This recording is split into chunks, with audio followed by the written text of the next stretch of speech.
नमस्कार, मैं हूं समर्थ श्रीवास्तव और आप जुड़ चुके हैं यूपी तक के मॉर्निंग के सबसे पहले सेगमेंट सुर्खियां के साथ, जहां हम आपको रूबरू कराएंगे उन खबरों से जिनसे हो सकता है आपका सरोकार।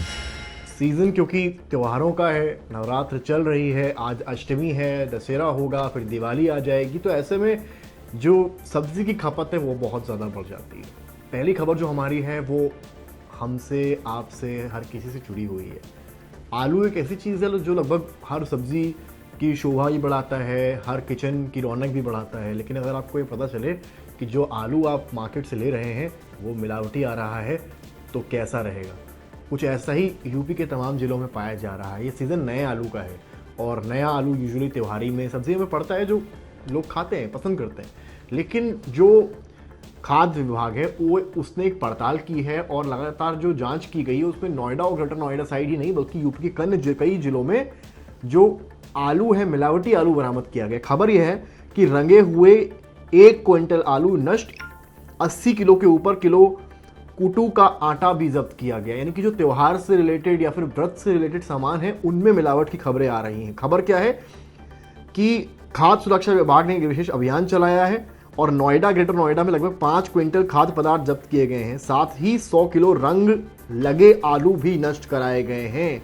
80 किलो के ऊपर खुला कुटू का आटा भी जब्त किया गया है। 12 सैंपल जांच के लिए भेजे गए हैं। बड़ी बात यहां पर यह है कि कुटू के आटे का इस्तेमाल कितना होता है आपको मालूम है, कहाँ होता है, खासकर त्योहार में होता है, व्रत में होता है, उसमें मिलावट पाई गई है। जो नया आलू है उसमें मिलावट पाई गई है। खुलासे तो ये तक हो रहे हैं कि तेजाब जैसी चीज़ों का भी और कई बड़े केमिकल्स का भी इस्तेमाल इसमें किया गया है, जो कहीं ना कहीं सेहत के लिए काफ़ी हानिकारक है। फिलहाल ये जांच रुक नहीं रही है, इसकी अभी शुरुआत हुई है। कई जगह इस तरह के एक्शन हुए हैं, तो वहीं कई जगह एक्शन लखनऊ में या गोरखपुर में कई जगह पर इस तरह के एक्शन लगातार चल रहे हैं। इसको लेकर विस्तृत रिपोर्ट आपको जो है यूपी तक पर आज देखने को भी मिलने वाली है। अगली खबर की ओर हम रुख करेंगे और वो खबर जुड़ी है सहारा से। सहारा से क्या है भाई, सहारा की एमवी वैली का नाम आप सभी ने सुना होगा और कहीं ना कहीं कभी ना कभी जाने की तमन्ना भी शायद रही होगी, फोटोज भी बहुत देखे होंगे। अब खबर ये है कि सहारा ने एमवी वैली अदानी को बेचने के लिए सुप्रीम कोर्ट से अनुमति मांगी है। कुल 88 प्रॉपर्टीज ऐसी हैं जिन्हें बेचने की इजाज़त मांगी गई है। कहा गया है संपत्तियों की बिक्री से कोर्ट के आदेश का पालन भी होगा। सेबी नहीं बेच पा रही है पर संपत्तियां, इसलिए हमें दी जाए अनुमति। तो ये तमाम खबरें हैं जो सहारा से जुड़ी हुई हैं। आपने कुछ दिन पहले एक वीडियो भी देखा सोशल मीडिया पर, कुछ एरिया जहां पर नगर निगम के भी बोर्ड्स लगने अब शुरू हो गए हैं। तो इसके अलावा इसके बाद एक बड़ी खबर जिसका हम आपसे जिक्र करने वाले हैं वो एटीएस से जुड़ी हुई है।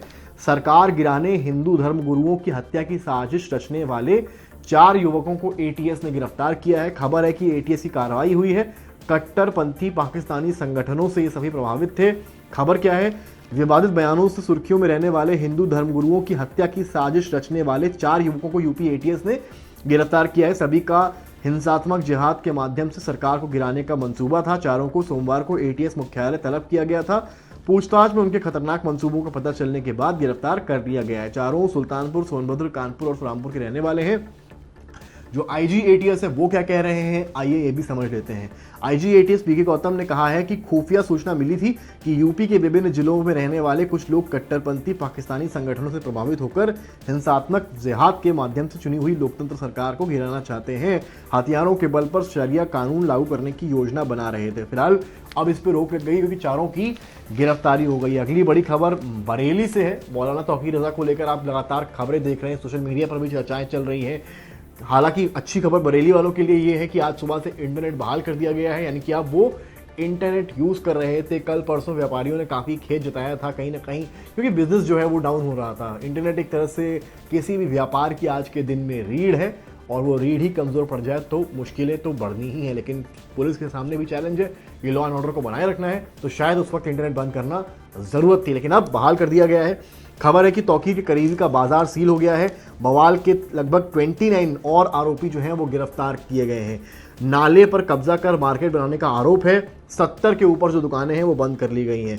रजा के करीबी और शहर में हुए बवाल के आरोपी डॉक्टर नफीस के नोवेल्टी स्थित बाजार को नगर निगम ने कल सील कर दिया है। इसी मार्केट में तौकीर रजा के संगठन इत्तेहाद मिल्लत काउंसिल का दफ्तर भी चल रहा था। इसके साथ ही मार्केट की 70 के ऊपर दुकानों में ताला पड़ गया है। आरोप है कि नाले पर कब्जा कर ये मार्केट बनाई गई थी। नबी के प्रति प्यार दिलों में होना चाहिए, सड़कों पर नहीं। बरेलवी का ये बयान आया है, ऑल इंडिया मुस्लिम जमात के अध्यक्ष हैं, और वो कहा है कि उन्होंने ये भी कहा है कि इन कामों से मोहम्मद नाम वाले पोस्टर फाड़े जाते हैं, गिराए जाते हैं और उनका अपमान होता है। मैं दूसरे धर्म के त्योहारों के दौरान प्रदर्शन, जुलूस या आंदोलन के खिलाफ हूँ। तो कुल मिलाकर खबर ये है कि अब बरेली में बुलडोजर चल सकता है। कहाँ पर? उस प्रॉपर्टी पर जहां पर इलीगल दुकानें बड़ी हैं प्रशासन के मुताबिक, यानी कि उनका कहना है कि नाला था और वहां पर इस तरह की दुकानें जो हैं वो बना दी गई हैं। अगली खबर लखनऊ से जुड़ी हुई है, लखनऊ के करीब बने निगोहा से है। ये थोड़ा सा अजीबोगरीब मामला इसलिए है कि आपने सुना होगा कि जो गांव होता है वहाँ पर जो छोटे छोटे क्लिनिक्स होते हैं या छोटे मोटे डॉक्टर्स होते हैं, उनका हाथ बड़ा मजबूत होता है इलाज के मामले में। लोग कहीं बड़े हॉस्पिटल्स में तो पहुँच नहीं पाते, दूरी बहुत होती है। तो जो आसपास के हकीम हो गए या छोटे मोटे जो डॉक्टर, वैद्य टाइप्स के डॉक्टर हो गए, लोग उनके पास जाते हैं और इलाज हो जाता है। वैसा ही कुछ निगोहा में भी हो रहा था, लेकिन वहाँ इलाज नहीं, इलाज के नाम पर धर्मांतरण हो रहा था। ईसाई बनाने की प्रक्रिया चल रही थी। मिशन शक्ति के कार्यक्रम के तहत पुलिसकर्मी जब वहाँ चौपाल करने गांव पहुंचे तो उन्हें इस बात का अंदाज़ा लगा कि यहाँ जो महिलाएं बैठी हैं उन्होंने ना सिंदूर लगाया हुआ है, ना कान में झुमके हैं, ना हाथ में चूड़ियाँ हैं, जिससे उन्हें थोड़ा शक हुआ। जांच पड़ताल की, बातचीत की तो पता चला कि यहाँ एक गिरोह है जो सक्रिय है, पैसे देकर ईसाई धर्म में परिवर्तित करा रहा है। इतना ही नहीं, बल्कि एक व्हाट्सएप ग्रुप बना हुआ है जिसके जरिए लोगों को लाया जाता है। इतना ही नहीं, उनके एजेंट्स तय हैं जो गांव वालों को लाने का पैसा भी लेते हैं। फिर क्या था? भांडाफोड़ हुआ। जहां पर यह पूरा कार्यक्रम चल रहा था वो उस एरिया को सील किया गया है, मुख्य आरोपी को गिरफ्तार कर लिया गया है। खबर यह है कि 3 दशक से धर्मांतरण का गढ़ बना मोहनलालगंज क्षेत्र आरक्षण का भी ले रहे लाभ। 5 चर्च, 100 प्रार्थना सभा स्थल, 1000 से अधिक हिंदू बनाए गए ईसाई। धर्मांतरण का धंधा चल रहा था। करीब 3 दशक से मोहनलालगंज, नगराम और निगोहा के साथ ही गोसाईगंज का कुछ इलाका धर्मांतरण का गढ़ बना हुआ है। मलखान के अलावा गिरोह के जुड़े तमाम अन्य लोगों ने गरीब और दलित वर्ग के 1000 से अधिक ग्रामीणों का आर्थिक मदद देने, राशन, गठिया, सांस, कैंसर समेत गंभीर बीमारियों को दूर करने का झांसा देकर धर्मांतरण कर डाला है। करीब 500 ग्रामीण को तो मलखान ने ही ईसाई बनाया था। अब यहाँ 5 बड़े चर्च और कुछ छोटे हैं। 80 और 90 के दशक में सिर्फ एक चर्च मोहनलालगंज में था।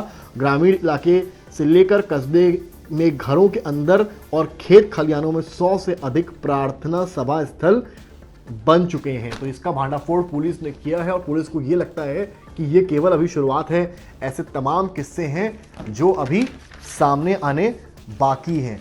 एक खबर यहाँ समाजवादी पार्टी से जुड़ी भी है। राजनीति की भी चर्चा थोड़ी होनी चाहिए क्योंकि अब चुनाव नज़दीक है, पंचायत चुनाव, उसके बाद तमाम चुनाव। बीजेपी भी अपनी तैयारियों में लगी हुई है। तो समाजवादी पार्टी की नज़र अब दलित मतदाताओं पर होने वाली है। क्या खबर है? सपा ने दलित मतदाताओं को जोड़ने के लिए खास रणनीति बनाई है। इसके लिए सजातीय नेताओं की गांव-गांव में ड्यूटी लगाई गई है कि वो अपने समाज के लोगों को सपा से जोड़ने का काम करें। मुख्य संगठन के साथ ही सपा अंबेडकर वाहिनी के सभी प्रमुख पदाधिकारियों से कहा गया है कि वे अपनी जाति के प्रभाव वाले इलाकों में जाकर बैठकें करें, रात्रि विश्राम भी उन्हीं के क्षेत्रों में करें। बैठकों के दौरान पीडीए समाज को एकजुट करने का प्रयास किया जाए। सपा सूत्र बताते हैं कि बसपा से मायूस दलित मतदाताओं को खास तौर पर जोड़ने का ये प्रयास समाजवादी पार्टी कर रही है। बड़ा चैलेंज भी है क्योंकि मायावती की एक बड़ी रैलियां होने जा रही है, उसका भी क्या असर होगा फिलहाल ये देखना दिलचस्प होगा। लेकिन कुल मिलाकर ये आज की बड़ी खबरें हैं। लेकिन सबसे बड़ी खबर की अगर आप बात करेंगे तो बरेली पर सबकी नज़र इस वक्त टिकी हुई है। बाकी अष्टमी है, चाहे जिला प्रयागराज का हो, बनारस का हो, लखनऊ का हो, हर जगह जो अष्टमी की तैयारियां हैं वो हैं, पूजन चल रहा है। तो वहीं कुछ खबर ऐसी भी है, लखनऊ के कई चौराहे जो हैं उनमें जो है आप देख रहे हैं कि यूटर्न में फंसे लोग, वेलिंगटन बना नो सिग्नल चौराहा, हजरतगंज है, वेलिंगटन है, वहाँ व्यवस्थाओं में बदलाव किया जा रहा है। हालांकि कोशिश ट्रैफिक पुलिस की ये है कि जो ट्रैफिक से हालात हैं वो सुधरें, लेकिन कुछ इस मामले से, इस बदलाव से खुश हैं तो कुछ नाखुश हैं। लेकिन अंत में देखा जाएगा कि अगर प्रयोग सफल हुआ तो प्रयोग जारी रहेगा और अमल भी किया जाएगा। कैमरामैन नीरज कुमार के साथ समर्थ श्रीवास्तव, लखनऊ, यूपी तक।